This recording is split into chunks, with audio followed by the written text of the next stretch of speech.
People give up way too easily, and I think it's because they're too hard on themselves. They think they must make it within this time, otherwise they're a failure. And I think social media has got way too much to contribute to that idea that you make it now, otherwise you're not valid. And it's a trap that so many people, and especially young creatives, get stuck into, is they make it a job too fast, and they realize they have to say yes to everything because they have to survive, and it kills them. And then to try grow from that, it's very hard to grow from a place of struggle and from like a survivor mindset. Yes. The goal is strictly to have fun creating, because in this world and in this day and age, there's so many people that are trying to shill, make $1 million, make $100,000 in your first 6 months doing creativity, like being as a media production company, that everyone is just pushes towards high fee, retainer models, high pressure sales tactics, selling courses, selling whatever it is, sell. Yes. I did not get in this to sell. I got in this because I enjoy photography, I enjoy videography, I love drones. Yes. I anyone can get me talking about this shit and I will talk about it for hours. I don't care if it's the technical stuff, if it's lenses, if it's like whatever. I love that side of it. Yep. And so that's my long-term goal, is to just keep doing this as long as possible, because that's all I know, that's all I want to do. Eggzy is the founder of production company Tallman Media. This guy's been a creative since he was a kid, so creativity's literally been the only path he's ever known. And in this episode, we talk about what that journey actually looks like, the lessons he's had to learn the hard way, how he's built a media production company from the ground up, and what it really takes to work with industry-level clients without burning out or losing your love for the craft. We also talk about strategies and the mindset it takes to stay in this for the long game, even when the work gets tough, repetitive, and uncertain. So if you're a creative who wants to turn what you love into a sustainable career, or you're already in the game but you're looking to find ways to level up while staying true to yourself, I'm sure this conversation will hit home. So let's get into it. When I first started, I worked for a company just to learn from this one dude, and he would just write everything down, like old school. That's good. No, not modeling's... Yeah, taking notes, being able to sort of like re-reference your own stuff. Yep. One thing that I find a lot is, and I often laugh, is that I'll do a lot of things, and I think now I've got to a point in my career where I've done so many different things. Like, I'm starting to hunt what I haven't done now. Yeah. And I'll see someone do something and go, oh my God, I used to do that. Why don't I do that anymore? Oh, I should start doing that again. And if you don't document what you have done and what you know to work, you'll just fall into the rhythm of, okay, this is how I do my lighting now. Yes. And then, I might try to switch to that. And in this world, and in creativity, there's no, or there is some, but in general, when you are shooting and when you are, creating images, there's no correct way to do things. Yeah. There are simply alternate ways to do things. And since none is better than the last, it's just what you're currently used to doing. And so if you don't remind yourself of what's possible, you'll get stuck in the same rut of just doing what you're used to doing. Yes. And not, doing what's right for the scene. And so often, I'll go, I really like this look. And you try shoehorn it into everything. And you try shoehorn like speed ramping, for example. Speed ramping has been used over and over and over and over. And I love speed ramping. I do it a lot. But it doesn't work for certain clients and certain looks and certain feels. It works for the clients it does work for. Yep. But you can't just shoehorn the same look and feel into everything. So if you don't remind yourself of what is possible and what you've done in the past, you just can't, use what you've learned long term. So your note-taking example is huge. When something works, right, this was really good, and this is the way I did it, and this is, it's a good shout. When it comes to things like that, though, do you think it's important to make time outside of client work to try new things? Because I feel like a lot of people fall into that trap of doing the same thing over and over again, because it's like, this is client work and I don't want to try something new in case it doesn't work out. I'm just going to stick with what I know they're going to be happy with. And because you're always doing client work, you feel the pressure of like, I can't try something new in this situation. I've just got to stick with what I know works. And if I wanted to try something new or learn these new skills, I've got to do it in my own time, like a little passion project or a YouTube video for myself. Spec shoots. Spec shoots, yeah, exactly. Spec shoots. But you've got to make the time to do those things, right? Spec shoots are almost undoubtedly one of the most important things in the creative career. And I think people always sort of juxtapose making money over time. Yep. And people don't realize that one of the big parts about charging what many people see as ridiculous hour rates, yes, which I no longer do these days, but it's based on all these hours that you put in, which are unpaid, right? But the career we work in, unlike something like plumbing, there's a way to attach a thing to a thing, and it's standardized, it's regulatory, this is the way you do a thing. And you want to do that really well to the best of your ability. But in creativity and in the commercial production world, there's no correct way to do things. And so to try out new techniques and to get better at, creativity, you do have to practice it. A lot of people say creativity is a muscle. You must train that muscle. Otherwise, it just atrophies and it loses all its strength. So taking time out to do spec shoots or what we do a lot is shoots with clients and go, hey, we want to try this thing. We'll do it free of charge. Can you provide us with A, B, and C? We'll create some content free for you. We just want to try some stuff. So it takes the pressure off there being an expectation, and you can then just try push the boundaries a little bit. One thing that we try is at every single shoot or every sort of substantial shoot, we just try something. Something has to be different in there. Every real estate video, every interview, every whatever there is, it doesn't have to be big. It can be doing an accent light in the background. It can be lighting 10 degrees differently. It can be trying a different microphone or a different lens or shooting it at 2.8 instead of 1.8 or, it could be as wild as, changing your shutter speed or whatever it is. Just trying something different. Really good. On every single project. And long term, you're going to, find things that go, oh, that's cool, that's cool, that's cool. And you just keep building. And you keep building. I mean, we're probably most of the year way too busy to have time to go, right, let's set aside a week and do something really big. But, doing something small on every small shoot, long term leads to huge growth because you're always playing. True. And you should always be playing. This is why we do this. I mean, this is why I do it. And that's an ethos of Tallman, is that we do cool shit. To keep doing cool shit. Of course. To do cool shit as long as possible. That's the entire ethos. When someone joins, the team or comes on, like anyone in the employee or in the familiar, the goal is not to make millions of dollars. I would run this company a lot differently if that was the goal. The goal is strictly to have fun creating. Because in this world and in this day and age, there's so many people that are trying to shill, make $1 million, make $100,000 in your first 6 months doing creativity, being as a media production company, that everyone is just pushes towards high fee, retainer models, high pressure sales tactics, selling courses, selling whatever it is, sell. I did not get in this to sell. I got in this because I enjoy photography, I enjoy videography, I love drones. Anyone can get me talking about this shit and I will talk about it for hours. I don't care if it's the technical stuff, if it's lenses, if it's like whatever. I love that side of it. And so that's my long-term goal, is to just keep doing this as long as possible. Because that's all I know, that's all I want to do. I've had people on before and they've said similar things like, when I started doing this, I enjoyed it so much and I was afraid of turning it into work. Like I didn't want this to become a job because I love this thing and I don't want it to be something I dread. Because I've also had people on and I can feel that it is a job to them. And I've asked, like, what would you do? Like, what do you do on the weekends? Like, do you go do spec shoots? And they're like, hell no, you'll never catch me with a camera on the weekends because I spend enough time with it during the week. And I'm like, it's turned into a job for this guy, which is fine, because some people do it, to make money, the same as like starting any business.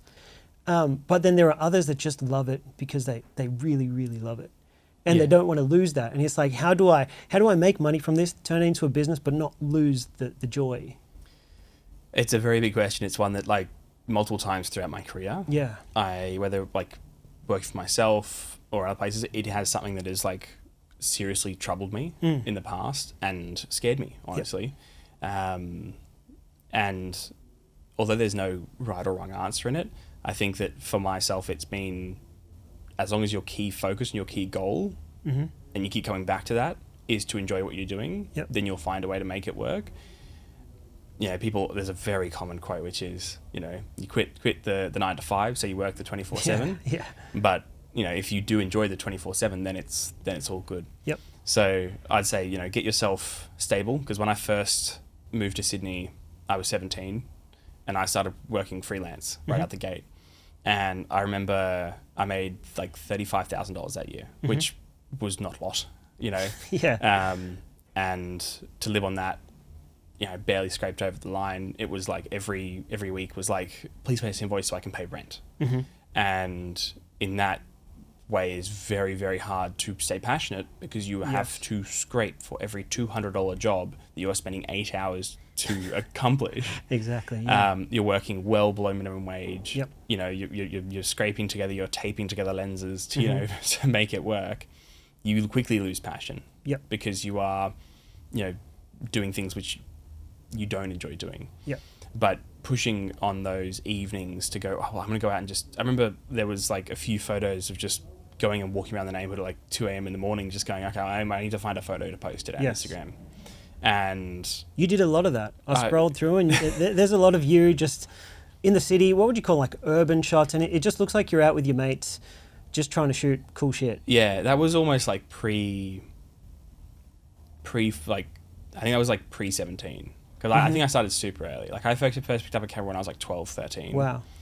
And I literally stole my mum's like digital camera at the time. It was like a very old, well, by now standards, and back then it was like a 400D.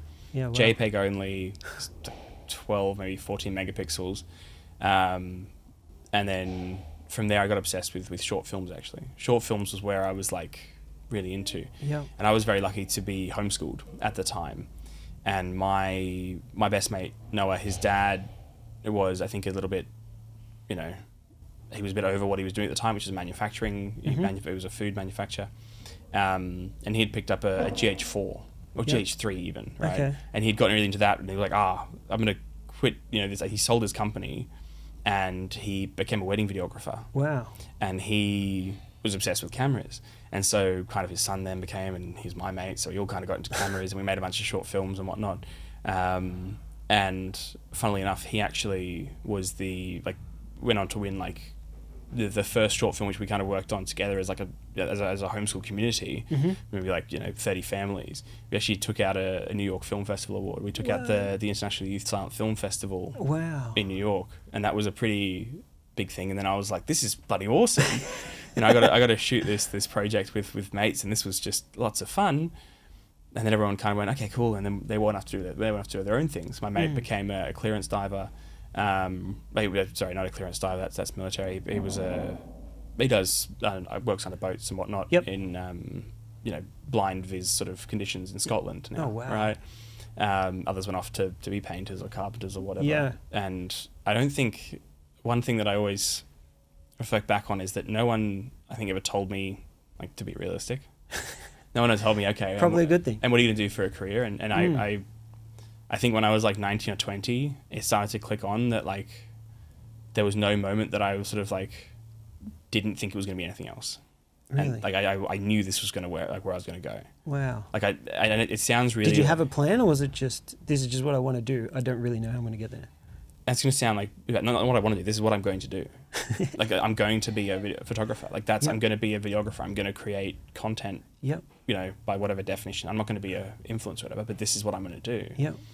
And there was no point, and still to this day, I don't really consider there was any other option but this. This is where I was going to end up. And there were some times which were very difficult to get through. Yep. But I never even considered a second option. Really? Yeah, there was never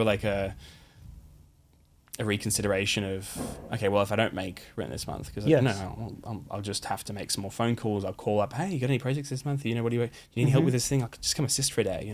I'll just. Yep. It was work double down to find a way to do that. There was no reconsideration of anything else at all. I remember from my personal training days, a lot of people would quit within 12 months. I noticed it a lot. Within 12 months, because you'd be in a contract with most gyms, and most trainers wouldn't make it to the end of it. And in my mind, I'm like, people just aren't giving themselves enough time. A lot of the people, when you hear that they've done well, they're like, it took me years. It was never 12 months. It's I made it 5 to 10 years from now. So then when I switched to creative and deciding to be one, I just personally, in my head, was no matter what happens, I'm not going to decide anything until I hit the 5-year mark. If I can do this for 5 years and it's still not working, then it's probably enough time to know that I suck and I should give this up. And I felt like that giving myself that time and not feeling the pressure of having to make it now, otherwise I'm going to go do something else, helped me a lot. But at least I had an end date, or I gave myself a bit of a deadline. And the thing is, within a year and a half, I was basically working full time, which was great. But if I gave myself the 12-month mark, I probably wouldn't have got there. Whereas like you just were going to figure it out no matter what. Well, I think that's a really good point. Too many people these days, I say these days, like I've. For the longest time, since I've started doing anything where someone has to work for themselves. People give up way too easily, and I think it's because they're too hard on themselves. They think they must make it within this time, otherwise they're a failure. And I think social media has got way too much to contribute to that idea that you make it now or you don't make it at all. Yeah. You got to make it, you got to come viral, you've got to go huge, you've got to make it before you're 18, you've got to be this massive social media star, otherwise you're not valid.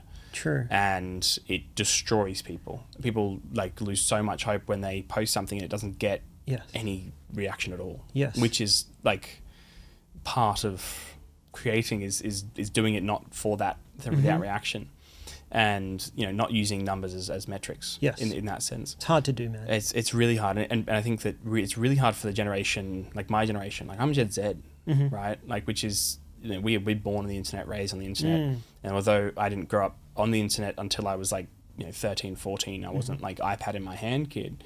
Like I remember like I was a very anxious kid. I had panic attacks. Like it was a very serious like problem for me up until I was like 19, 20 about not making it. Like I was convinced that if I didn't have hundreds of thousands of followers before I was like 18 or 21, I just wasn't going to make it. Wow. I think that fear partially drove what I did. Was like I was like I have to get up, I have to go, I have to do more. But I think that it was just in my head that's what I was going to do. Yeah. And like when reality is bound by your thoughts, that becomes your reality. Yes. And when you wake up in the morning with the belief that you get up and get at it, you get up and get at it. Yeah. But if you're bound by the belief that it'll come to me one day. Yep. Then you don't get up and you don't sort of push yourself. So for me, it was like, this is what must happen. I think eventually the anxiety went aside because this is what I know to do. Yeah. And so I just, went into that. But your 5-year mark is a really interesting point because like that's a long time. It is a long time. 5 years is like, that's a master's degree or a doctorate almost. A short doctorate or a long master's. Yeah. And a lot of people, get into this game at like, 17. I was a lot older. But imagine like finishing high school. Yeah, true. Finishing a degree. Let's say you spend 2-3 years getting a batch, and then you're like 22. You're right. I'm gonna go until I'm 27. 5 years. Yep. And then I'll see whether or not I want to change career. Yes. That's huge. So many people I know pick up a camera and then try to like make it work within 6 months or a year. Yeah. Like, why isn't it working? Yes. And I go, brother, you finished half a year of school. Yeah, exactly. Half a year of school, and you're expecting this to be a career, and internships, people will go, they expect to intern for 2 months and then to all of a sudden, step out and make $1 billion. And I think that you bang on with the idea that people want too much to happen too quickly. And I also think people probably aren't okay with feeling those feelings that you said you had at the beginning, like the stress, the working for less than minimum wage. Yeah. You do that for a year and it's going to make most people want to quit because they don't like that feeling. And you feel like you're failing. It sucks to not have money and be working, feel like you're being taken advantage of by every client. And I think you're able to feel that and go through it despite like not knowing whether like how you're going to make it out of that or not, but keep going. And I think most people would probably just not enjoy feeling super stressed out and have no money for 12 months.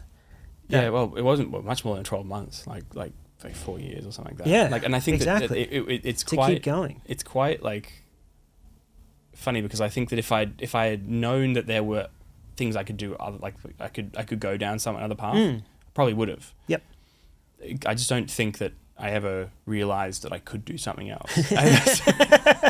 It never dawned on me that I didn't have to do this, but I did want to do it. Like it was definitely my end goal, and I'm still like absolutely loving it. But I still, it's a really odd thing to think about, and I think that. Did you get like frustrated? Like if you won an award, at an early age, and I'm assuming like once you're doing, even from looking at a lot of your work from like way back when, you were good. Was there a point where like you realized you were good, and then was there frustration that like, I'm really good, I should be getting paid way more than this? Oh yeah, majors. And I think that there's a name for it. It's gonna kill me that I don't have it off my head. But it's a bit of paradox, and it's you know what a bell curve is. Yep. Yeah, cool. You know, it's the hill of incompetence and the valley of despair. Yep. And I don't know if you've talked to anyone else about this, but you know, essentially you start off doing something and really quickly you think, oh my God, I'm top shit at this. Yeah. And I think that was me for like a few years during my urbex days and my like crane climbing and all that sort of stuff there, because I was just in it day in, day out. Yeah. 12 hours a day, Yeah. you know, like, because I was 15, 16, like you could spend all your time doing that, and you learn a lot during that time. Yes. You know, you spend 6 hours at school, 12 hours at, you know, Yeah, man. actually, you know, shooting. You're going to condense essentially 3 years of study down to 1 year. Yeah, very good. And because you love it, you're going to be twice as focused. So maybe you're going to do six years worth of growth in a year. Totally. And you get quite good. But you get quite good at, you know, what you're good at. And that's that hill where you go, wow, I'm really good. And I can go out and take really good photos. And then you get asked to do something that you're really not so used to doing. Yep. And you're not really like, this isn't your one special niche. And I was really good at portraits and street urban architecture in my style, which was very orange, very red, very like stylized, this was very cool, by the way. I appreciate that. And like long exposures. Like I was like, everyone knew me for that. Yes. And then I got asked to shoot my first concert. Yep. And I was like 15 or 16, and I was like, damn. They look hard. It was like you're shooting in like a pitch black room. You're shooting artists that are moving at, you know, quite fast speeds, and you know, trying to navigate lasers, and you know, you're like, lights are coming out of everywhere. You know, and you're trying to figure out, you know, something that you're not used to doing. Yeah. And then now you're asked to do 20 different things like that, and that's like your first year working, and all of a sudden, you know, you realize you know nothing. You know, you're asked to record audio for the first time. Yep.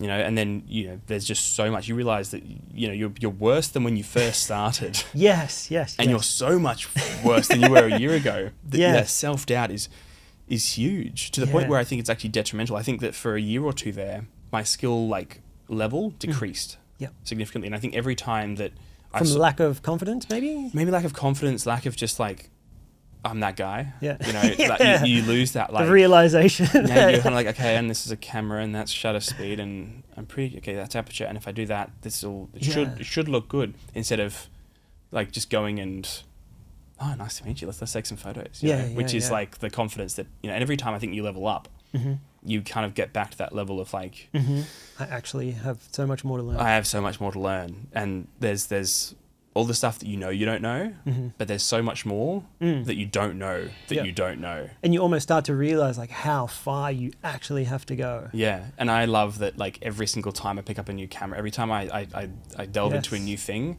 there's so much more I don't know. Yeah. And I think the reason that I've done so well and know so much is that I'm obsessed with that. Like I love the fact I don't know things, because it means there's so much more to learn. Like I always think that like there's a section like I love learning. I love learning. And so every time I get into a new industry, a new camera, a new system, a new drones, photos, stills, lenses, cameras, whatever it is, I love that I can go and consume that knowledge, because I know a lot about Sony cameras, I know a lot about drones, I know a lot about photography, I know a lot about real estate, I know a lot about, you know, boating, I know a lot about these things. But when I find Sarah that I don't know something about, I think there's more information that I can sort of consume and sort of like gather on that, which that's a really good perspective to have. Become obsessed with learning. Yes. And you will go so far. You know, I agree. become obsessed with chasing money, and you'll chase money, but become obsessed with learning, and then you'll suddenly have so much to give out. Totally. And become obsessed with giving out stuff too. That's one thing that I think people get too cagey about. I was just having this conversation last night with Lou, and we were talking about credits actually on like posting. Okay, yes. And there's a huge, I don't call it stigma, there's a huge part of this industry which is people gatekeeping content they produce with others. And we were talking and joking almost about like, you know, this younger generation and, you know, maybe some of the older generation who don't share credit and whatnot. But it's the same thing with learning. Too many people in this sort of industry go, oh, I've learned how to take this photo. It's my secret sauce.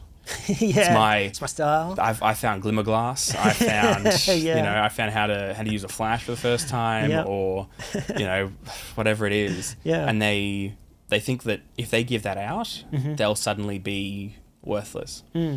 But in reality, if everyone collectively, or even in your friend group, or even in the following, if everyone shares everyone's secrets, suddenly everyone is better.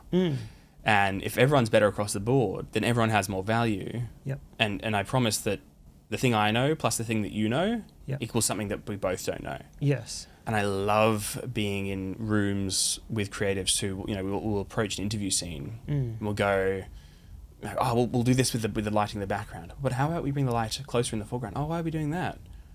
Oh, awesome. And that sort of like, let's come into this together, always makes the most beautiful sets, the most beautiful scenes. Yes. You do that, I'll do this, fantastic. End of it, amazing coverage. Instead of, Very cool. I want to get all the stuff. I want to get my photos and my videos, I want my wide shots, I want to get my drone shot. I want to do it all. Me. Fuck that. Yeah. Fuck that. Like, I'll focus on the close-up photos and the detail, the detail shots. Yep. You good to set on wides? Fantastic. I'll do the best fucking wides, like I'm gonna get the fucking shit. Yeah, that's true. Yeah. And then, you walk away from the project Yep. and you can both put your name to this thing that has got like so much better coverage, because You're so it's right. twice as good, because Yeah. you haven't both tried to like be so selfish. Yes. And imagine doing that with like 5 people, right? Not every man for themselves, but 5 people working on one project Yep. together, that you can all say, we worked on this project together. Yes. That just, True. like, and you have to have that collaborative mindset. I won't work with people that have this like, Yep. I'm doing it my way because it's the way we have to do it. Yes. Like, I'm not sharing lenses, I'm not doing this. Like, and that's the team that like I have around me. Is people that just go into that with like True. we'll just fucking, make And it the work. work would be so much better because you're focused on the one thing rather than trying to do too much. You're focused on the outcome. Yes. That's all. Like, all that matters is the outcome. It doesn't matter what kit you use to get it there. Use my kit. Like, take it. Like, use my lenses. Use my whatever. Can I borrow you? It's fantastic. Yeah. You do this, I'll do this. Fantastic. Like, Yes. I'll take the shit. I'll eat the shit. I'll look after the microphones. You know how like boring it is to look after. Like, it's the one thing that no one cares about, right? Yeah. Like, I'll make sure the audio sounds good. But if I know the audio is going to sound good, then you're not worrying about it. It means you can nail down that other shot. Yes. And it means that the end goal is just so much better. So much better. Yeah, you Totally. you have to have that approach to everything, even when like, I feel like you're not even part of the production. Like, you have to jump on and you have to just push that the only thing that matters is the end goal. Anything between here and there, like hours, like whatever, that's the goal is the end product. Yeah. And you can just imagine like a team working like that compared to one guy trying to do it all. You can tell it's going to stand out a whole lot more. Yeah, and it's an interesting like thing in that, because I think what you're talking about is just one person on the team creating the product. Yeah. I think you can still involve yourself with people who are interested in the end product, and it's the people that you work with, and it's the people that, like the client and the approach to clients. When you're in this process, a lot of people will go, well, the client doesn't know shit. The client doesn't know anything. Yeah. Fuck them, let me do my thing. Yep. And that's still not allowing the creative process to be involved. Yes. That's still rejecting a creative process. It's still rejecting input, and it's rejecting collaboration. Even if a client's got a bad idea, I'm not gonna call it stupid. I don't think there's any stupid ideas on set. Because I've had some genuine questions which I would have gone, that's a really good question. Why am I doing it that way? Yeah. But if a client comes on and says like, why aren't we doing it this way? You can either explain, and you can explain to yourself why you're doing it a certain way, and then understanding happens. Or a client asks a question and you go, well, it's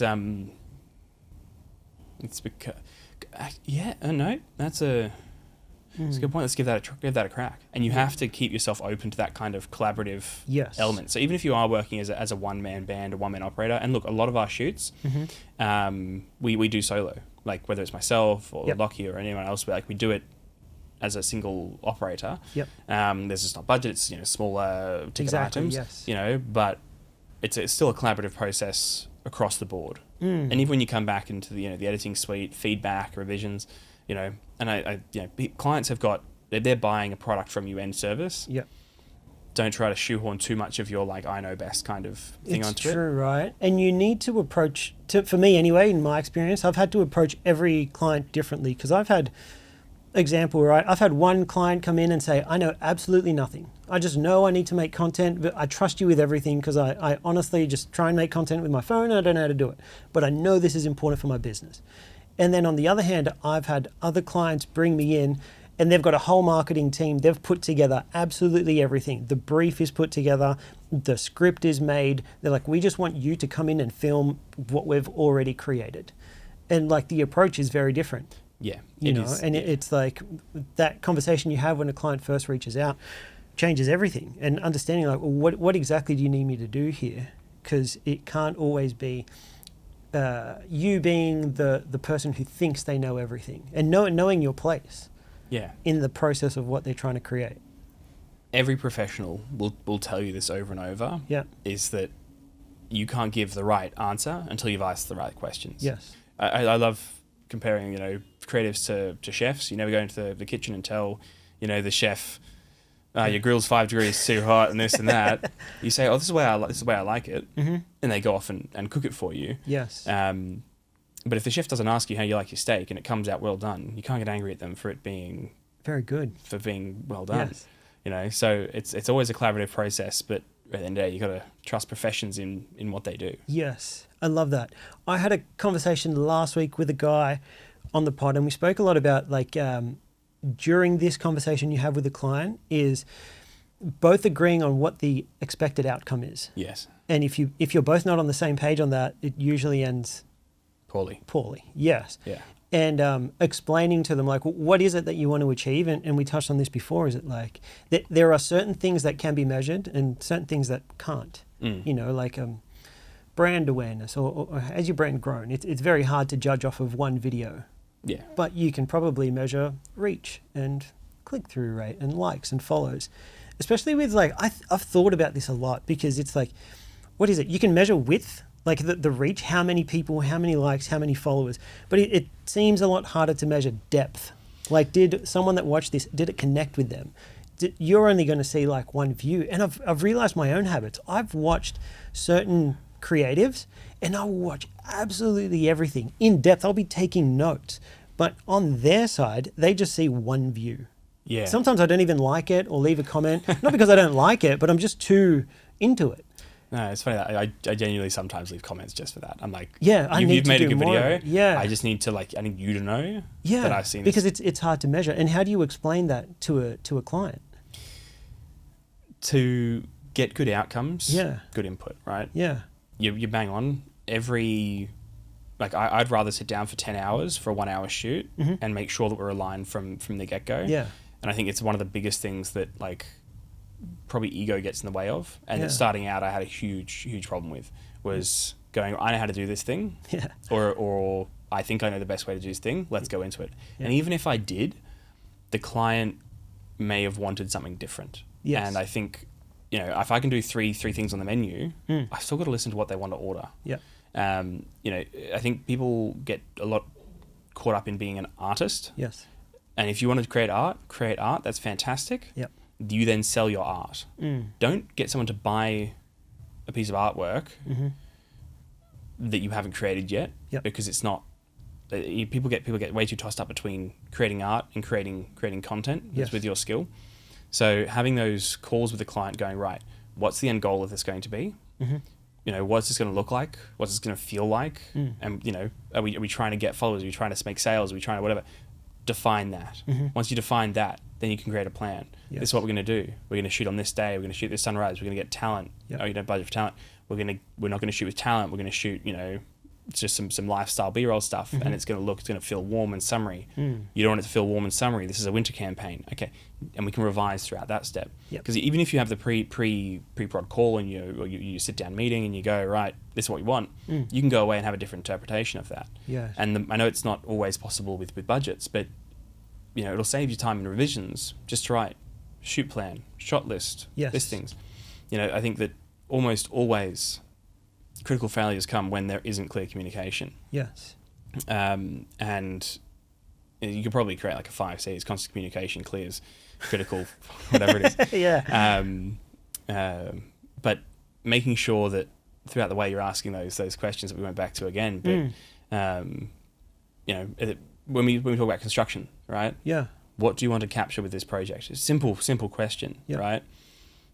We had this huge site in Rose Bay, like massive luxury development, and you go, right, it's a beautiful property, Yeah. right? We want to capture the finishes, we want to capture, you know, the pool and all that sort of stuff. So I got this on my head walking in. It's a 30-second talking head. What do we want to capture? I don't care too much about the building. Building speaks for itself. I want to talk mostly about the view.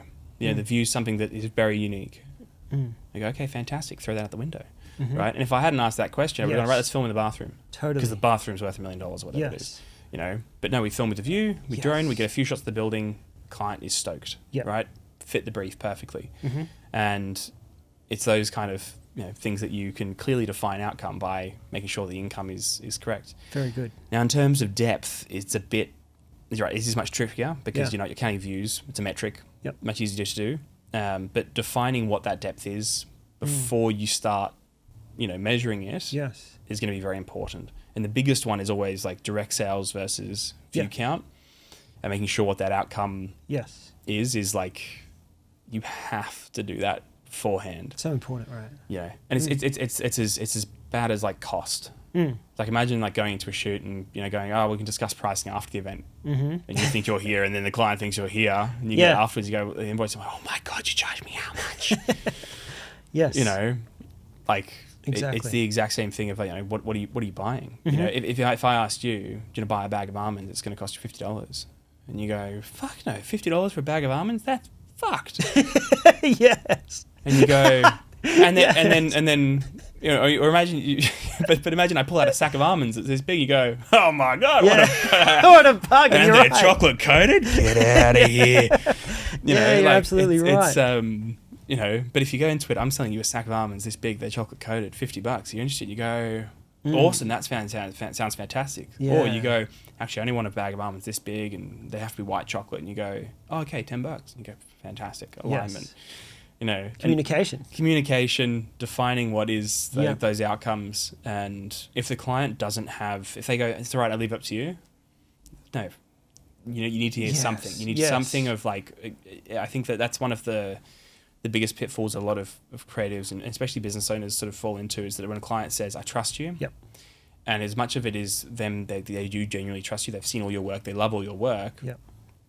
When they tie it to their company and their brand, changes completely, because they have a preconceived expectation of what their work looks like and their project looks like. So even if like as simple as it is, I'll go, no worries, can you send me like your favorite reference video? And we'll focus it around that. And they like very often will send, you know, even stuff that, you know, I've done or the team's done, like, this is what we want it to look like. Fantastic. Now we have an anchor point of success, and we can refer back to that. So when the video comes back and they go, it's too fast, and I go, well, you know, based on the reference video, going off what you gave me, you know, this is what it looks like. We can definitely slow it down. Well, maybe not, we can't, because we filmed it a certain way, but, you know, no worries, we can slow it down. But this isn't, you know, a revision. This is a change, or you know, this will use your revision round up, because, you know, you're changing what we wanted. We agreed on this.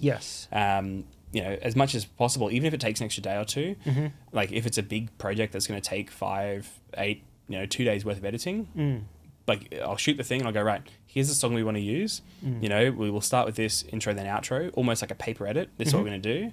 And almost always they'll come back, the song's too fast. Or actually, we don't want to show any of that one thing that was captured during the event. Or this person no longer works at the company, make sure he's not included in the video.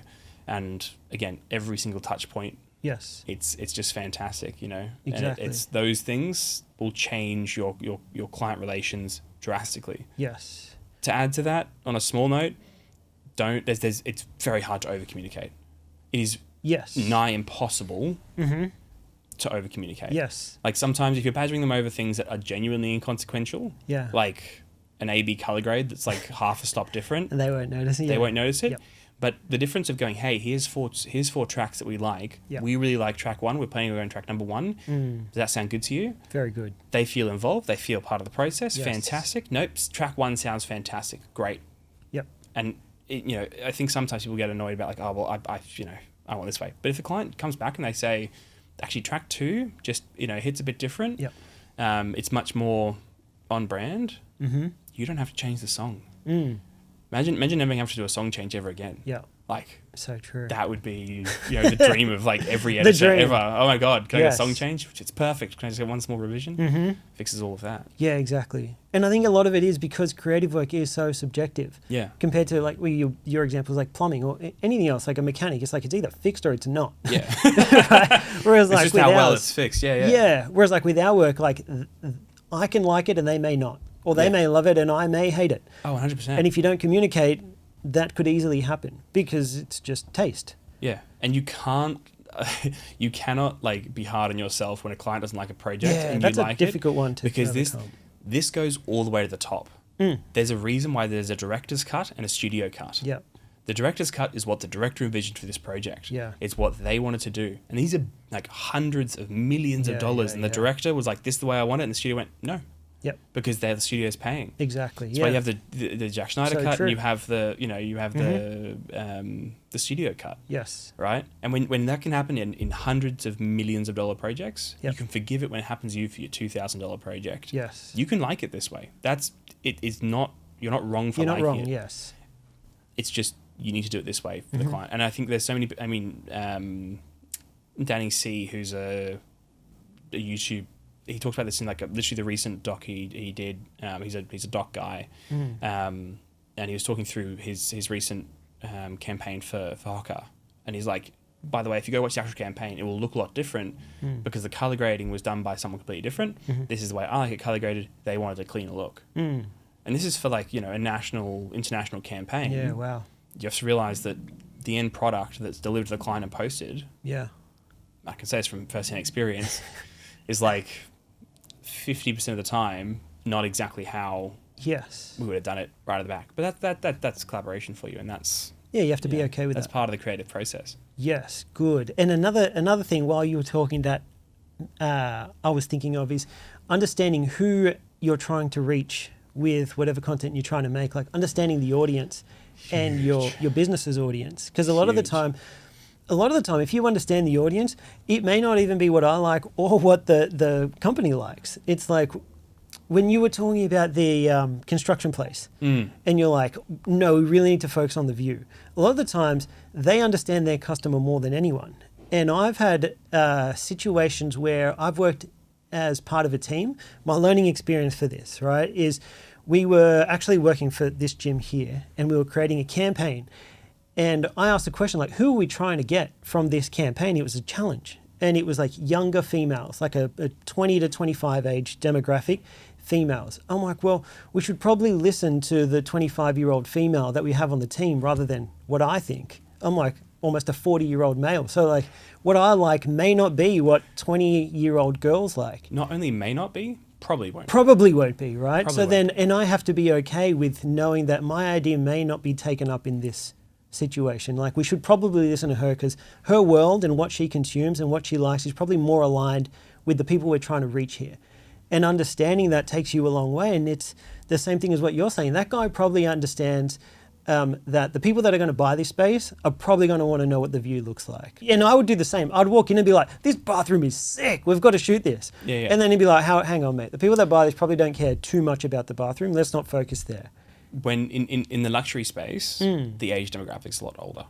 Yeah. People are more mature. They've got more money to spend. And one of the biggest learnings that doing things in the luxury space taught us to do was to slow things down. We have a lot of young guys that come through. Yes. And this is one thing that like I have to laugh about and then realize that I was once that person. Yeah. Like through and through. Yeah. And this is a quote directly from someone on my team that was like, wait, people don't like that? Wait, why wouldn't you want to like that? Yes. Wait, you want me to like, but like it looks better like that. And it's that confidence of like, well, I like this, my friends like this, if my parents would like this more, why are we doing it this way? And it's the realizing that the audience is someone different and that they will engage with it and process it better a different way. Yes. And that actually leads to a lot more growth than you would ever expect. Mm-hmm. Because when you're, okay, fine, I'll just make it look like that, cool. And you dismiss it and you chop it to the same beat, cool. Yeah. When you understand it and you study it and you go, okay, this is why this works and this is why this pacing works and this is why we're pausing here for 10 seconds before someone says anything more, is so much more impactful, because then you can take that back to the other side and you can then take it to another demographic and go, hey, we're actually going to put in the pacing here. We do charity appeals for the Prince of Wales Hospital, and every year we go, right, here's the content that needs to be in here, and we'll do our first cut, and then we cut out like half of it and we go, right, does this add to the story? Does it add context to the story? Does it add emotion to the story? And at the end of the video, the goal is to have context, emotion, and impact. And if there's a line in there which is talking about part of the diagnosis or something from the patient's story that doesn't change, it drags out the video a bit longer, it doesn't allow for emotional pacing, it's just technical information. Yep. Let's remove it. Let's cut it. Let's get it out of there. Yes. Because the end goal is to engage with someone on a more emotional level. Yep. And that 5 seconds is much more important in pacing in that moment than anything else, right? And another great juxtaposition of that is we do these really amazing fit outs that we do in collaboration with one of our partners for a really large construction company. And almost every large project has got two primary pieces of content. We call it the hype and the hero. And the hero is, we spend like sometimes multiple days doing these extensive interview setups. We're interviewing CEOs, we're interviewing heads of like architect firms who've got hundreds of employees, and we sit down there. We've got sound, we've got audio, one guy, we've got lighting, we've got cameras, we've got a full production team. We're sitting there, long form interviews, cutting down an hour long interview down into 1 minute for the real contextual pieces, even when we think that's a very short 5-6 minute video. Yep. And then we do a 1 minute video that's like no audio, bang, bang, bang, super hype, cuts that are like 4 frames long, 2 frames long, speed ramp, bang, bang, bang. You're creating the project to sort of have a bit of a final outcome. Yes. And you have to realize that, just necessarily because you like that one look and that one feel doesn't mean that not just the client, but again, as you said, the end user and the end process is different. And understanding that opens you up to so much more creativity, collaboration, pacing, and learning. Yes. And the learning is just, priceless. Very good. Each of those pieces of content have their own purpose, and they're very different from each other. Yeah, and that's also creative input and output as well. Yeah. Like how, if I gave you one day and 8 hours to shoot content, you're putting 8 hours into one piece of content, 8 hours into 2 pieces, which is now 4 hours. Do the math. The moment we're on to 16 pieces of content, you've got 30 minutes per piece of content if they're evenly split. So being smart with how you're delegating that and cutting that up as well is a big piece. Yeah. And often when we're talking to clients on our retainer basis, we go, usually we work on a budget down basis of like, what's your budget? What can we create in that? Yes. And we're very transparent when it comes to that. We go, right, this is what we can create for that because of A, B, and C. This is how long we can shoot for. And if they go, well, can you do more videos? We can definitely do more videos, but they'll be of a lower, quality, but they're on a more simple. There is a more simple one. Yep. Because one thing we won't sacrifice is quality. We must have quality in everything that we do. Yes. And we won't do a lower quality video. We can do a more simple video, which is still high quality, just not as maybe less fancy transitions, less locations, less whatever. But we just won't sacrifice on that quality number. And as long as we again communicate with that with the client, everyone's happy at the end of the day. And making them understand. And I think that's where the references come in too. I've had that situation where like they're sending me a Nike ad. And they're saying, I've got $500 and we've got 4 hours on a Saturday to shoot this. Yeah. And I'm just like, these guys hired out Stadium Australia to film this ad, and you want me to shoot this at, your little... Yeah, Coogee Oval. And you've got to make them realise, and that's where the references are important. It's like, that's what they have in mind, and that's what they think they're going to get. And if they're not giving you the time or the budget or the resources, you need to let them know that that's probably not what they're going to get. And that's what your job is to do. And I think exactly. People heavily underestimate what your job as a creative is. Yeah. And most people think it's you're a photographer or a videographer. Yeah. respectfully, that's bullshit, right? If you're hired as a videographer and you think that's what you want to do, fine. You never talk to the client, right? If you want to be a purely videographer, your job is to work underneath a producer or a director or an agency, and you never talk to the client. And even then, you'll probably end up having to communicate at some point. Yeah. Generally, and I say this as a general term for most videographers, most creatives, unless you're working with a much larger team where there is a producer and a director to talk to that client, that's their job to do communication. Yep. That's all. A producer's job is to organize and communicate. Yes. Like that's solely their job. But most videographers, they have to do all the kit and caboodle. All of that, and even on smaller teams like ours, like we shoot, we talk, we edit. You know, we wear multiple hats. The important thing to remember is that shooting is just part of your job. Like choosing the right song is just part of your job. Like editing is just part of your job. Yep. Client communication is like most of your job. Yes. And so if you get sent a Nike ad as a reference, go, no worries. This is probably ambitious for what we're currently trying to do. Yeah. With the time that we have and with the budget restrictions, how about we try to do something like this? We don't have the scope to have talent. We don't have the amazing locations. So let's get a really cracker idea underway, right?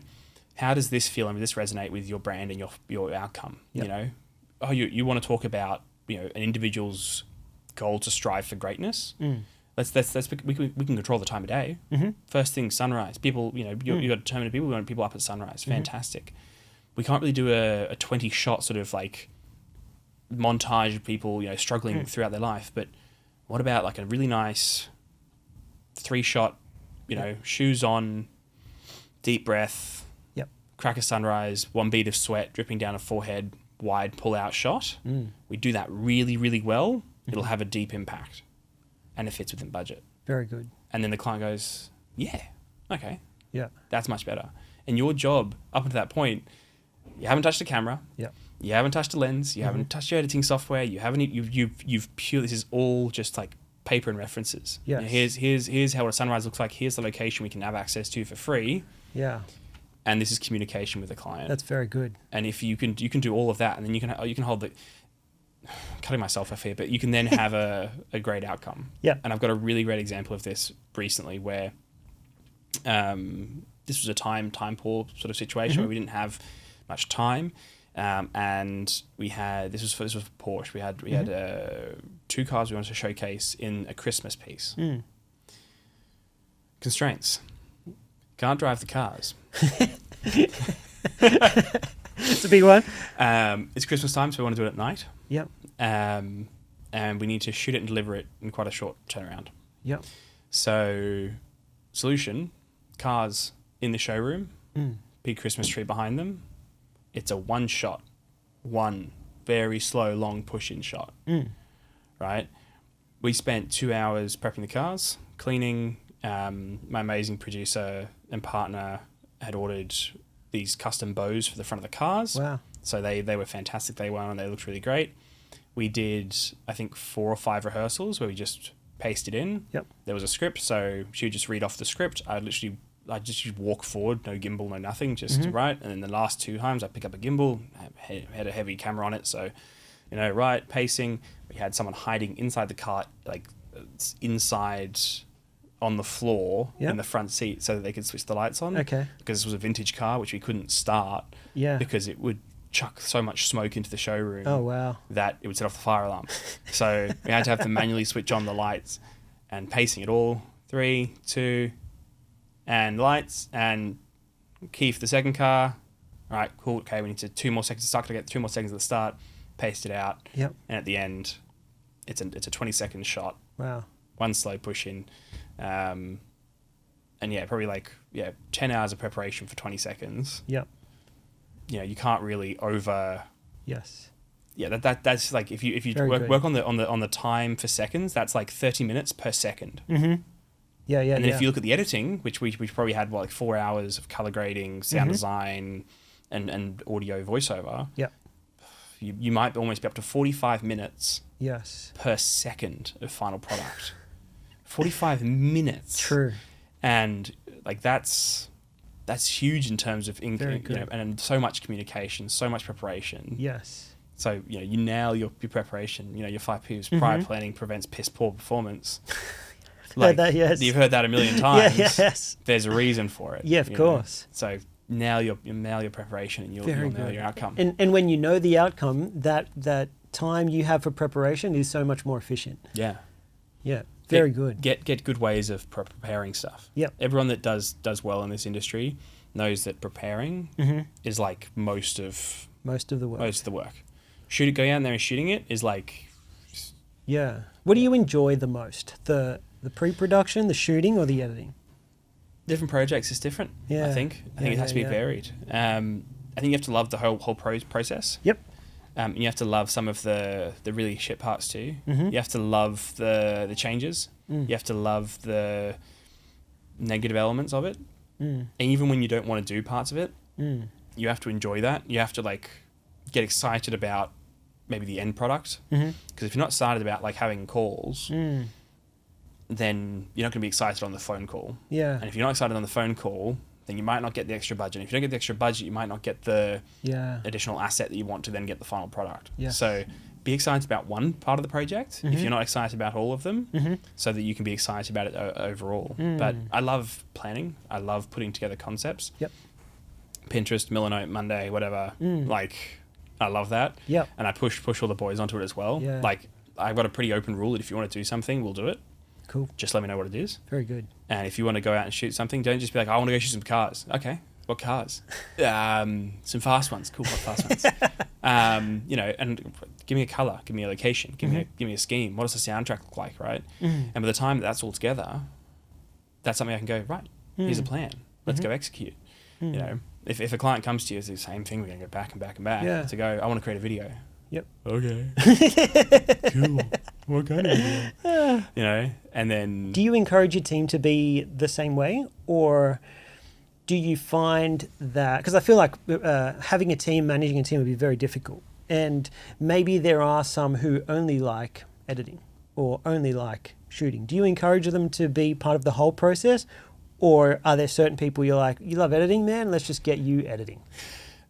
People definitely, I want people to play to their strengths. Right? Yeah, like if they enjoy doing a thing, I will try to get them to do that thing as much as possible. And less of the things that they don't want to do. Literally, right? Yeah. And like both casual, full-time, contractor, whatever it is, I know that like certain job, I will call someone specifically for that. Yep. If someone's doing something else, like it's just...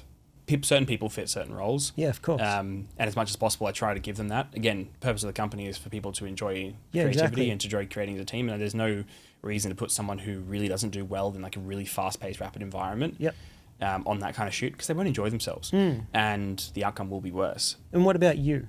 You seem to enjoy everything, but are there times where you're like, I just really want to do you become more self-aware of the things that you really enjoy and the things that you don't?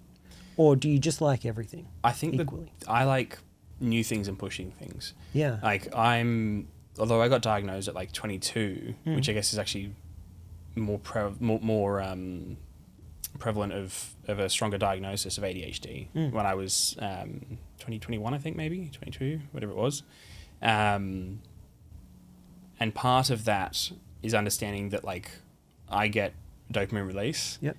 When I'm experiencing new and when I'm experiencing difficult. Yeah. You know, I have a lot of trouble doing things that I don't enjoy, which means I have to force myself to enjoy everything or to find a way to enjoy a lot of things. But I enjoy pushing. Sounds like a good thing. Pushing it most. I like to see it as a good thing, and I try to use it in that sense. You have to play into it because you can't try fight it. Yep. Trying to be consistent with it is like a death sentence.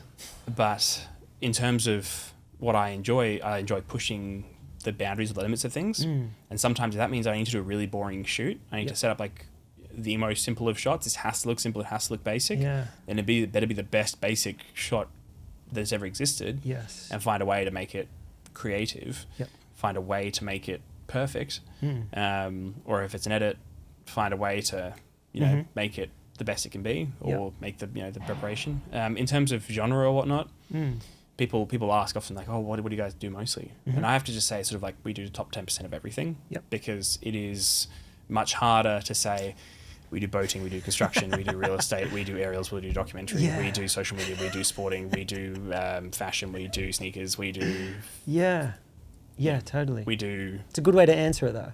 Otherwise, they'll start rattling off stuff for hours. Yeah. And it goes back to the question of, but do you do this, do this, do this? Because we do, like, as I said, like, I think that most companies specialize in like one, maybe two industries. Yes. And I'm on like a bucket list thing of like, what haven't I done? I want that to be part of what we do. Yeah. Unless it's like the one current thing that I'm like on the hunt for is a really cool mining project. Mining project. Like I've worked on some mining stuff, but like nothing I had a miner. serious. Yeah, okay. Yep. Like some serious, like deep in the mines or huge open cut mines, FPV, Yep. chasing a massive, like one of those trucks the size of like a 10-story building Yes. in deep into some mines. I want to see like heavy action Wow. in there. Okay. Like that's one thing that I haven't had like a big project in that space for. Yep. You know, that's one of the things that I'm like, I want to, you know, look Yeah, at yeah, that. yeah. Some of the things I didn't realize that like I hadn't done too much into. I thought we'd done a lot of boating. Yeah. Boating was one of the things that I thought we'd like. Yeah, we've done super yachts. We've done fast boats. You know, one of the first boats we filmed were cigarette boats, like really fast. They're called cigarettes because they used to smuggle cigarettes between Cuba and America. Cool. But like they're Miami, like those huge boats that come out of Miami. Yeah. They're just fast. They just go. They were fast because the police boats and the planes couldn't catch up with them. Wow. Right? So it's a whole trend about just going fast. Yes. They've got like bucket seats on the inside. Wow. You know, like 1,000 horsepower, 2,000 at the back. They are just fast. And we chase them with FPV drones, 160 kilometers an hour That's so cool. on water. That's cool. It's terrifying. And I was like, cool, we've done fast boats, and then we do, fishing boats, we do some Grady Whites, some Valhallas, some Vikings, then we do super yachts, YOLO, and some, 100-footer plus boats, and you go, that's really cool, we've done luxury boating, that's nice. We've done boating. Damn. And I got a call like a few weeks ago saying, hey, have you done the Sydney to Hobart? And I go, oh, no, I'm not really a sailor. I was like, no, have you filmed it? I go, no, I haven't. Yeah. And they go, okay, can you put a budget together, maybe with a skipper and with a team and whatnot? Wow. And yesterday we were one of the last boats out chasing one of the maxis. That's it. Chasing for Anytime Fitness, actually. Oh, wow. Do you know Play Media? Louis. No. Lewis Lem, he's a previous local of the area, but big into the fitness scene, and Anytime Fitness was sponsoring That's this so cool. 52-foot highly sprung. Yep. And so he brought us on to go shoot that project. So Wow. big thanks to Louis.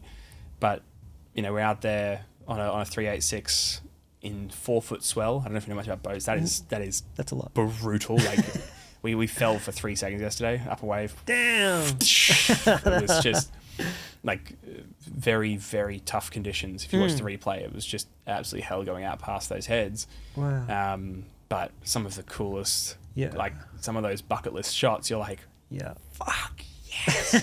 Like you just, because we had to chase them out far enough, the helicopters would fuck off because we had to get the drone up. So we had to wait for all the helicopters to go in. Damn. To get past the helicopter exclusion zone, then put the drone up. So Yep. we were beating, battling. Dude. Our cameras were drenched, like probably for $40,000 worth of my $50,000 worth of Sony kit. Damn. 2 S3s, 2 A7R5s, 7200, 2470s, 1635. All on the line. We had 5 cameras, didn't we? And just like it's essentially, imagine like a bucketing down, Yeah. but that's just the spray that's coming up off the bow. And That's insane. again, that's something which you like didn't think you do. Right, cool, done that. How do I do that again, bigger and better? Right, the next thing, like what's the biggest boat in the fleet? Right, that's the next thing to capture. And then you go, right, cool, you've done the biggest in the Sydney to Hobart, but have you done the America's Cup? Yep. And then you go kind of like, how far into that industry can you do? How far in the luxury real estate can you go? Like I've done $40 million properties. Some of the biggest I've done castles. I've done that. Right. Yep. But I know there's more to go in that sort of Of space. course. Cars, how far can you go? And so I think when you ask like, what do I like to do? It's to do what I haven't done and to do what I have done better.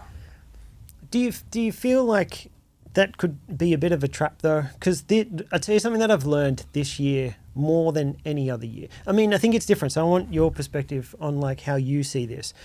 Last year I was doing a few things, but when I look back at what I've started doing this year, it felt like I started the year wanting to do everything.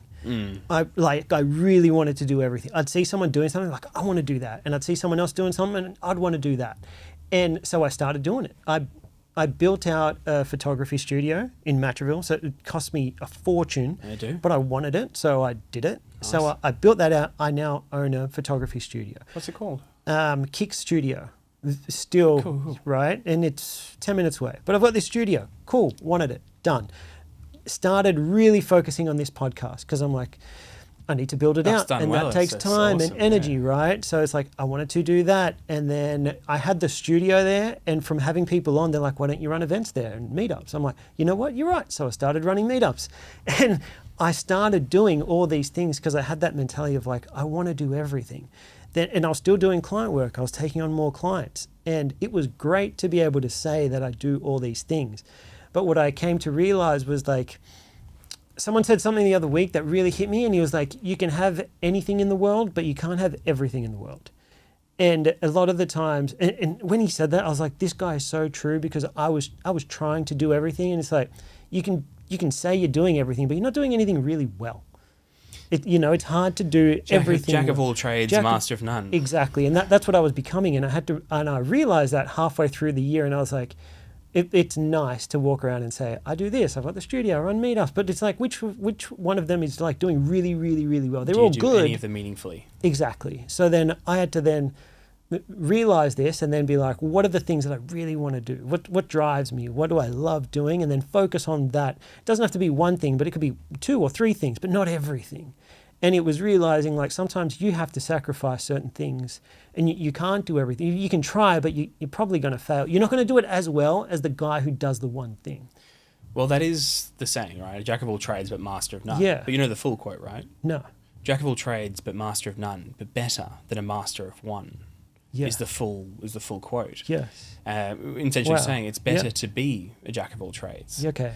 But it's very true in what you're saying that you spread yourself too thin. Yeah. And you won't do anything meaningful. Especially when you're on your own. But you said it really well in the end there. Do what's important to you. Yeah. Because maybe the meetups aren't so important to you, but having the studio and whatever is. Yeah, you're right. And so I like, we do a lot of different things, and I think it's like for us very important to do many things because we pull different things from different shoots. But do you ever feel like it takes you away from being known as the people that do this one thing great? I think potentially it does, but for us, I guess one could say that we only do top end stuff. Yep. So that's our niche. Yep. Our niche isn't we do everything. We do anything very well. Yep. And I know that like a lot of the time, because of like our price point per project, people go, "Oh, that's a bit rich. We know someone else doing it cheaper." I go, "No worries at all. I understand this person just does this one industry, but they also do it a little bit at a different, quality level." You get what you pay for, right? You get what you pay for. And they don't do it badly as well. That's and other people really like. I have a lot of clients who use us for one thing, and then they have someone else that they use for photography, for example. We had a car client last month, a dealership client, for videos and for showroom hero videos and for brand videos. And if you look at the price point of like, let's say $5,000, right, for like a big hero video. You go, okay, let's use that as an anchor point. And then you go, well, let's do photography for $250. My photographer does, a car for $250 or $200 to do a listing for a car. You go, well, now $5,000 seems like a lot of money. Yeah. Or $200 looks really cheap. Yeah. And I won't turn to that person and say, well, you should be spending $700 with us. I go, the photos look great. You're getting a really good price. You should keep doing that. Because I think that just because something's cheap doesn't mean that it's necessarily bad. True. And I know a lot of people that they don't need the quality that we provide. Yes. And I don't mean that in like a sense that their business is not as valuable, although there is. Like the amount of calls that I'll have with a client that will end in spend your money somewhere else. Yeah. Because I don't want to work with a client and taking money unless they're getting value for it. Yep. Like I'm very strict with that on like a personal moral thing for me personally is that I don't want anyone spending money with me unless they're getting value for their money, or at least I believe that we can get them value for their money. Yep. Like sometimes it might not work out that way. Yep. I always that's why my goal. But if I have a call with someone and they go, I need social, I need to spend 5 figures on socials, and I go, just talk me through your business, talk me through what else you're doing. And I go, you don't. You shouldn't be spending your money in this. You should be spending your money here. Personally, I believe that's where you should be doing your stuff.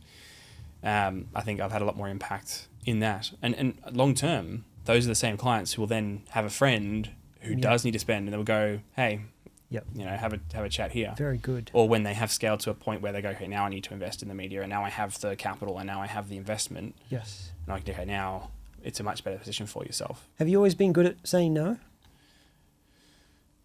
That was one of the hardest things that I struggled with in the beginning. And I'd had any client, I just couldn't say no. At the beginning, I had to say yes because I had to survive. Yeah. I had to pay rent. And so it wasn't even a question of...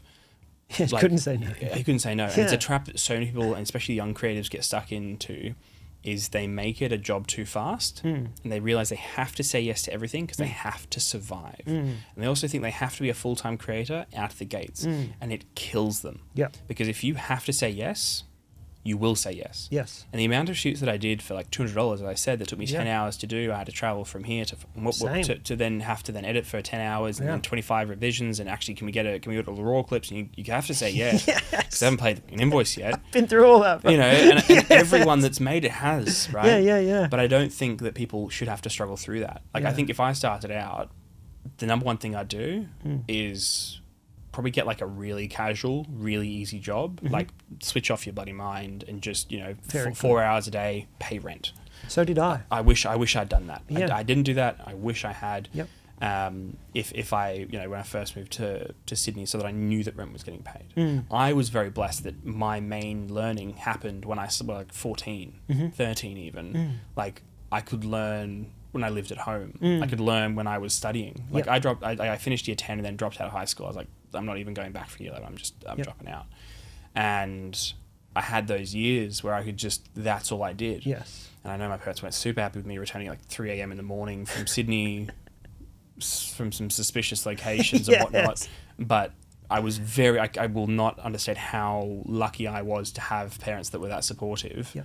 Because, it's a privilege to have that kind of, the ability to go into that, to then also, people that have to then support their family, they have to make money. Yeah. It is like, I'm in a very privileged position to be able to do what I do and to have started so early. Yes. I had those 4 years of, I can do whatever. I can just practice. I can hone my, photography portraits and do this and, try this and, build connections there. To be able to do what I'm doing at 24, yeah, man, exceptionally, like it didn't come from just, hard work and like, we're Sydney guy, started just doing all this stuff. And if you are like, let's say 18, to get to the same place, you got to wait till you're 22. And if you're living out of home, like I was at that age, you're not getting any parental support.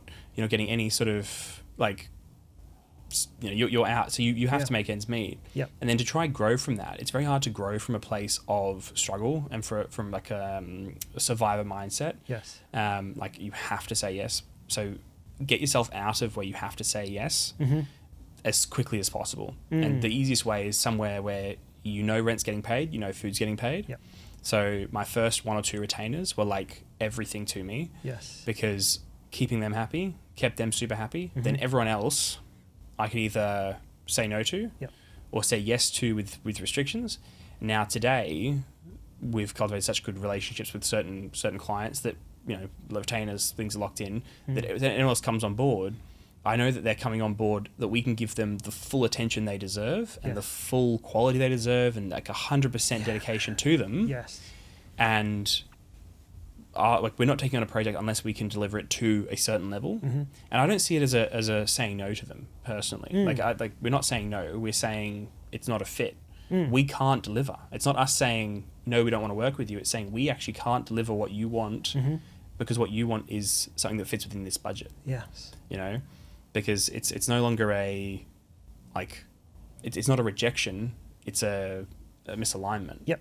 And I think that reframing, I hate saying no. I hate rejection. Rejection's like my biggest fear. Like outright, like it's like I hate it so much. Like if oh good God, like my worst thing is knowing that like when someone's like, oh, I want to say this shit about you. I go,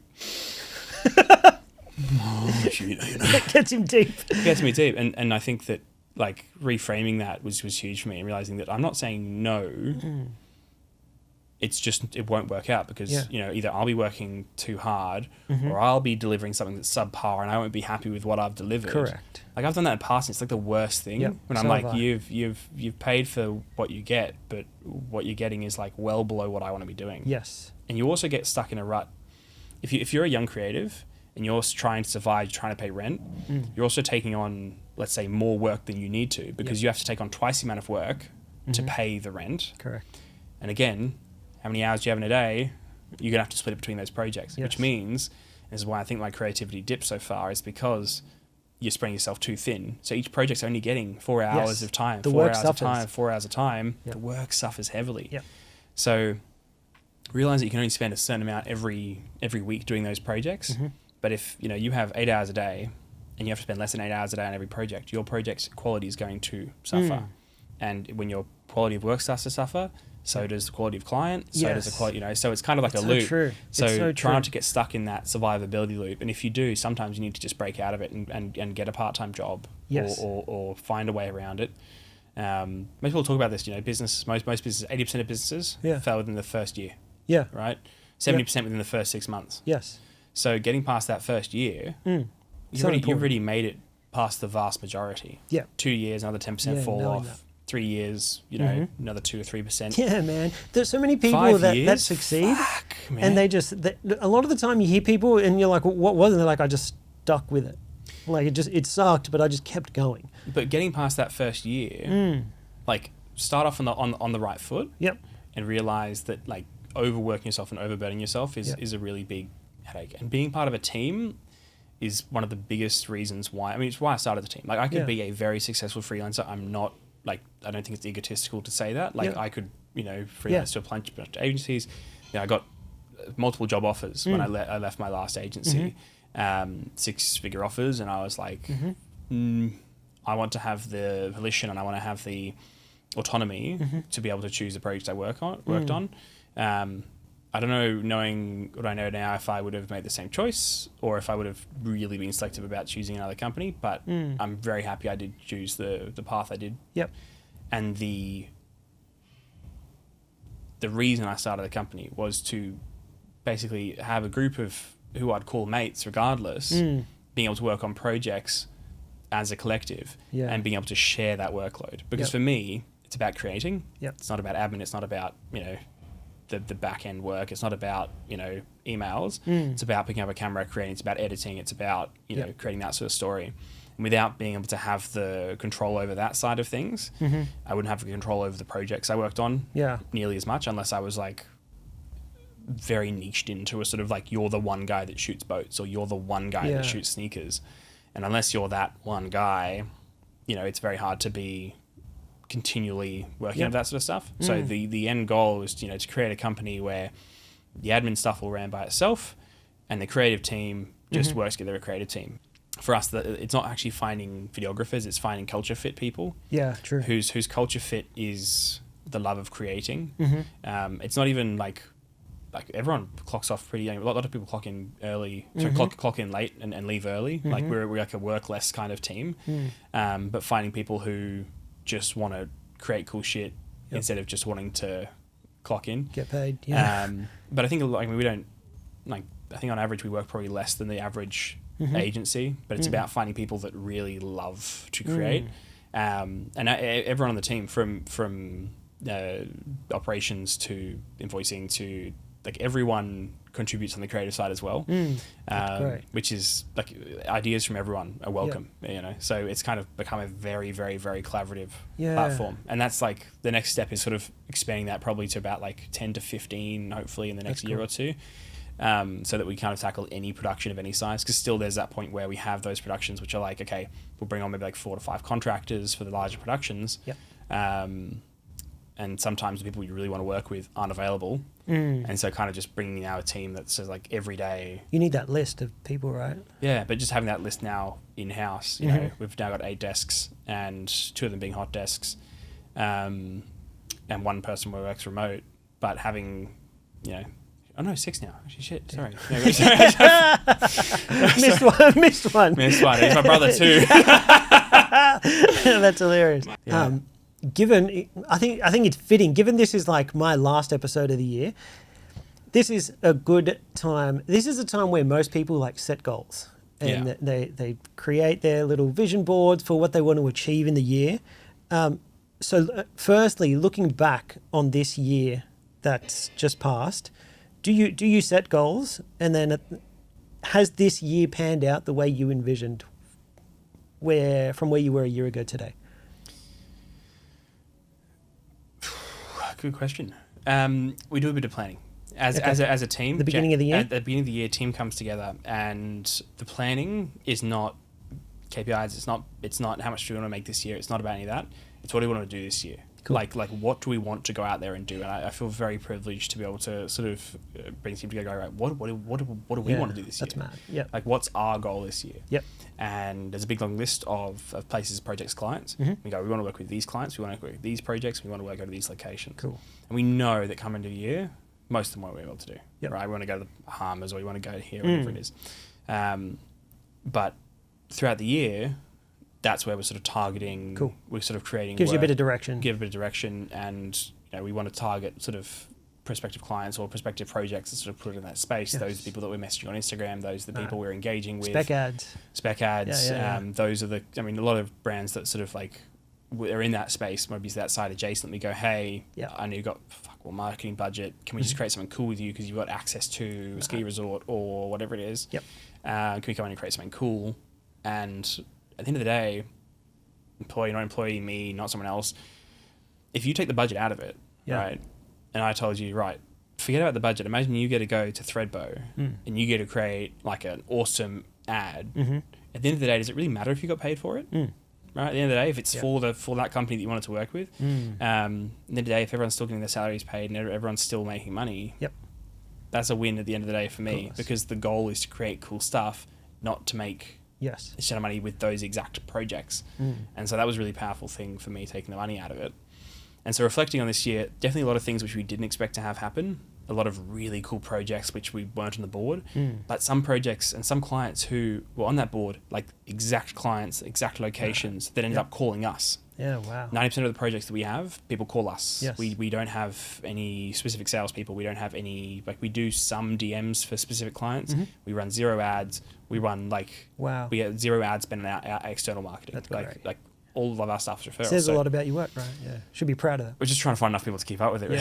But in terms of so targeting exact clients can be quite difficult. But some of those exact clients did call us and they've become really, really close friends now, cool.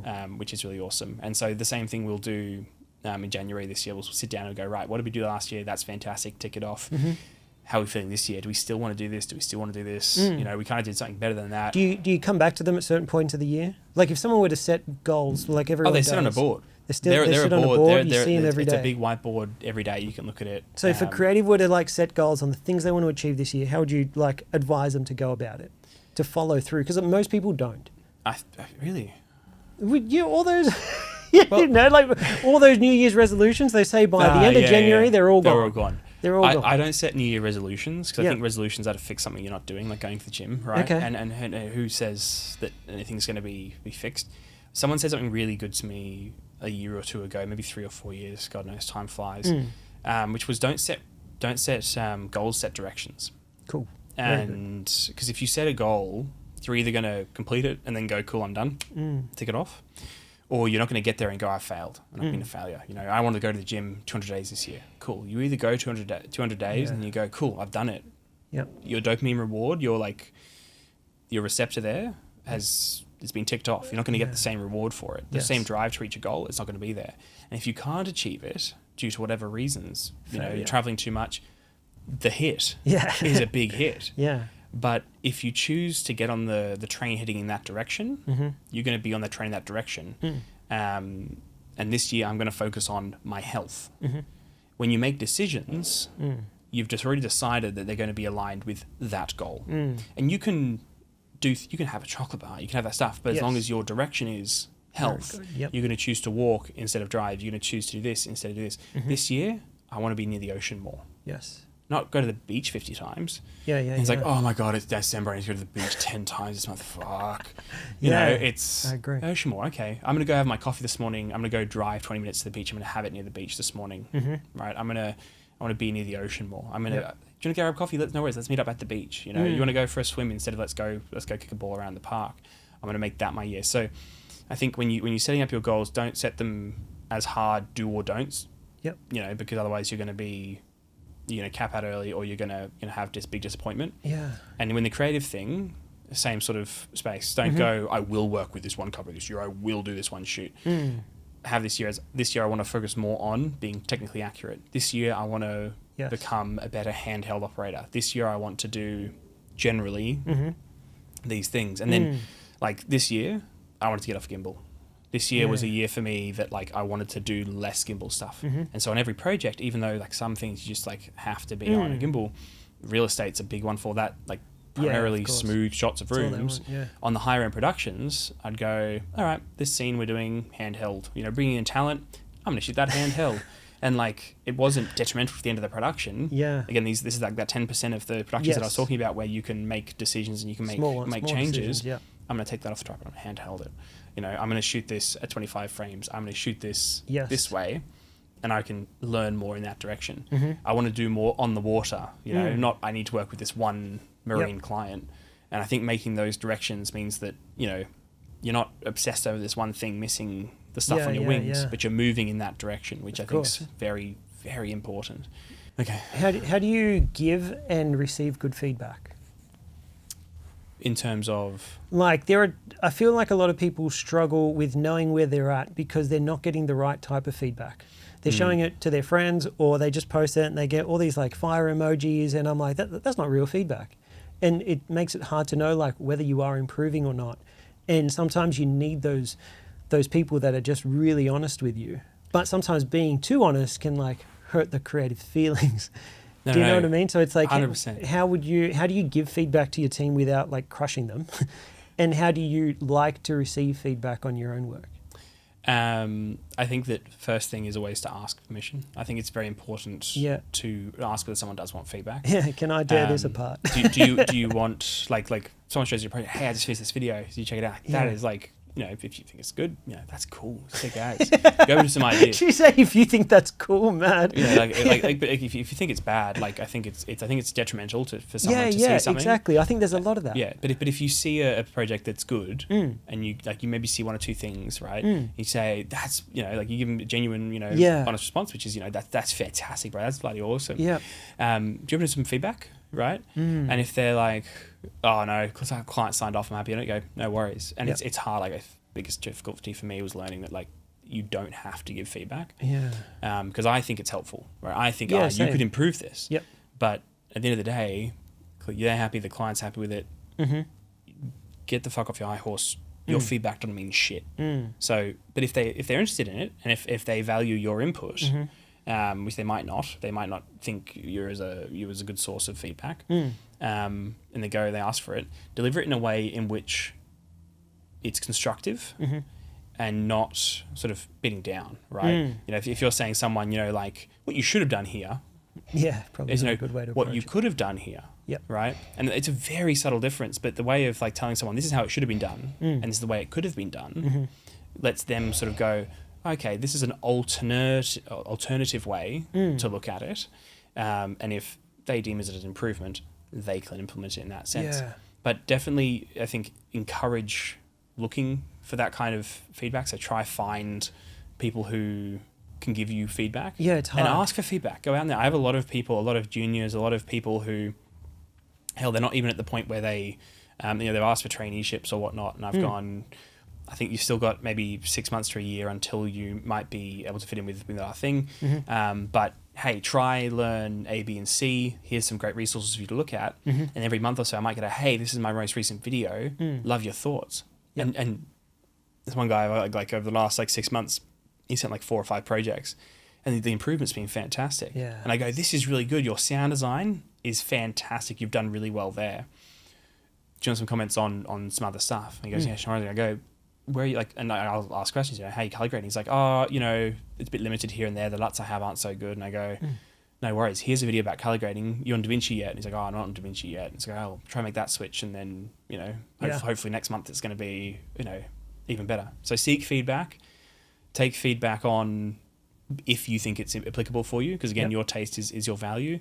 And also when you're giving feedback, make sure that it's not critical. It's suggestive. You know? Like you're not going for like, this is wrong and right. And this is a creative industry, unless something's objectively like it's peaking, going, oh, try monitor to these audio levels, because you never know whether something that looks wrong was a creative choice. I know well and truly a lot of the things that I do are wrong. Are like they're creative choices. Film burns are a creative choice. True. That's like you shoot anyone that shoots film. They're like the fucking film burn. I didn't tape the back of the film canister on right and.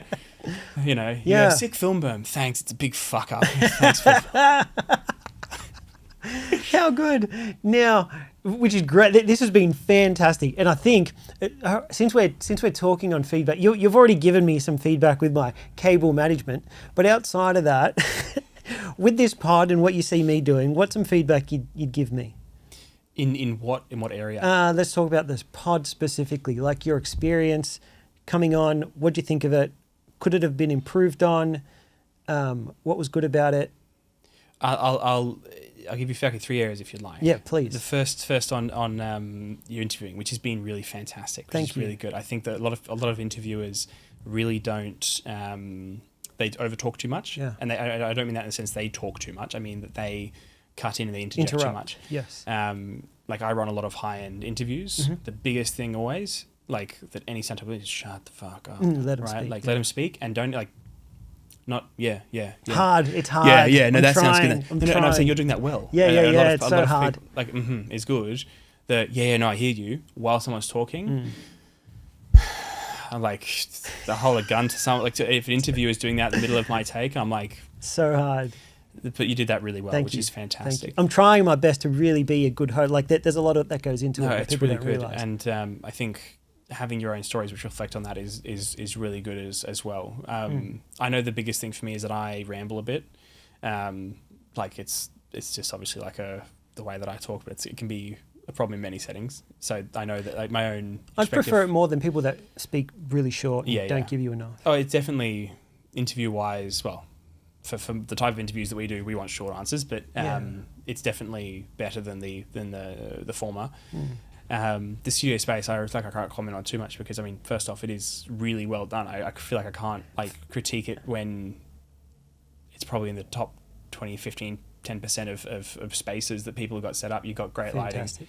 lighting. Potentially, and this is only like a super nitpick. Hit me. I want it. That light is bouncing off your left cheek and it's making the blue light? The blue light. Yeah, okay. And so it's giving you a slight blue underlight. But there's not much you can do about it except for turn it potentially more in the background. Yep. Depends on where you want it to be lighting. Yes. I've been sitting back slightly on this side in case it's... So I don't see it because I can see it now. It's hitting me there. But... I realised I could have changed these to orange at the start. Could have changed it to it. Totally, bro. That would have missed. That was a big miss. That's okay. Next time. But your setup's really good. And I mean, for such a small space, I think it is. And good. For the sound constraints you had of the dumbbells and whatnot. Yeah, the only thing you could change, and this is only on like a higher production side of things, you could run boom mics above, which these are obviously cardioid. They're not like directional. But that would then cut out, they'd be shooting downwards, and therefore they wouldn't be picking up as much vertically. Yep. But that's good. Again, you've got it's a cracker space, and you've done very well. Thank you for your time. Thanks for making the time to come down. Man. Especially now, it's like holidays. People are like, man, don't do a pod in the holidays. No one wants to do that. And I'm like, there's people out there. I'm going to find them. Mate, I'm editing this afternoon. I've got it back. I've got some changes for Jägermeister to ship off, and then that's shipped there, and then. We've got done stop. There's a doco thing, and then off to Sri Lanka. So it's going to be. Wow, when are you going? 15th of Jan. So good. Stock photography. Dude, it's going to be nuts. Bro, I love it. I love that we've been able to spend the time to have a chat. Yeah, I'm sure it won't be the last. I'm sure. It's hopefully not. Right. I've met Pete now. I'm like, oh, you guys are super cool. He's local, isn't he? Too. He is. He's in Bondi, I think. Yeah. We were meant to catch up last week, but yeah. You guys are all legends. The great thing about this, I get to meet all these people that I haven't before. And you realize there's so many cool people out there. And just to create the opportunity. It doesn't have to be a pod. Create the opportunity to meet them. Just such feels grateful for it. Yeah, thanks for making such a welcoming space, man. No problem, It's been man. great. Thank you.